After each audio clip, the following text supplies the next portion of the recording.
Well, today marks Family Literacy Day in Canada. It's an opportunity to reflect on the importance of learning both at school and at home and ways to promote literacy for kids. Joining us now with more on this is Mary McGivern. She's the Executive Director of One Literacy. Mary, thanks so much for joining us today. Thank you, Sonia. All right, so a very important week, one which kind of gets a message out about, the importance of reading. Why do you think we need this to remind us?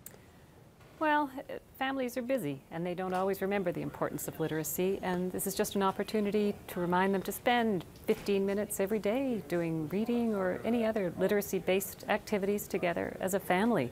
It's pretty critical in a child's life to have this time develop together as a family. It could be anything from whether it's you're reading a story together or writing a recipe together, doing a book review on a favorite book, or even getting some chalk and going outside on the sidewalk and writing your names together. Just make it a fun, engaging activity. And do you think that maybe, some parents, once their children get into school, they kind of, leave them with their schoolwork and just kind of assume that they're, getting enough reading in and maybe don't do enough at home?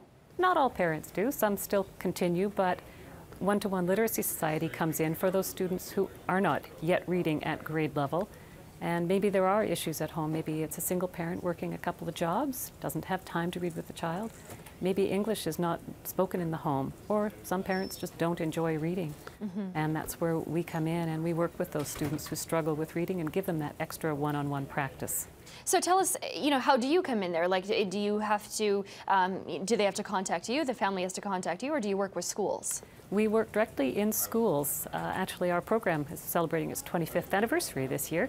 We started because there was a need at Carleton Elementary School. Some of the grade 7 teachers there saw that there were grade 7 students not ready to move on to high school. Their reading levels weren't there.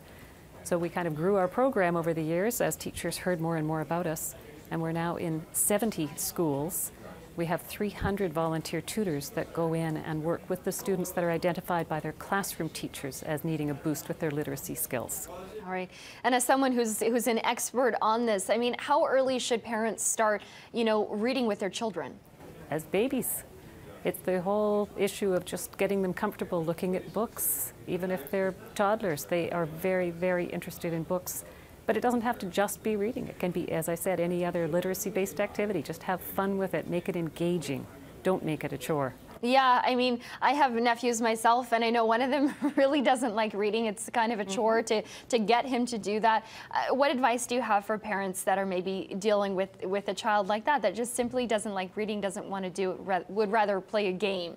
And my daughter the same. I have 3 daughters, and one of them who is now in engineering. That was never her love, sitting down with a book. So we did lots of board games, but what she loved was nonfiction. Calvin and Hobbes, I think, got her through elementary school. So it doesn't have to be traditional reading. Whatever is engaging to your child is what you should be looking at. So maybe try and expose them to more, varied types of reading material. Absolutely. To see what speaks to them? Absolutely. It has to be something of interest to them. So some of the books that we have in our schools are focus on other nonfiction. Could be about snakes, elephants. It doesn't have to be about princesses and fairy tales. All right, some very good information there for parents. Mary McGivern, the Executive Director of One Literacy, joining us today. Mary, thanks so much. Thank you, Sonia.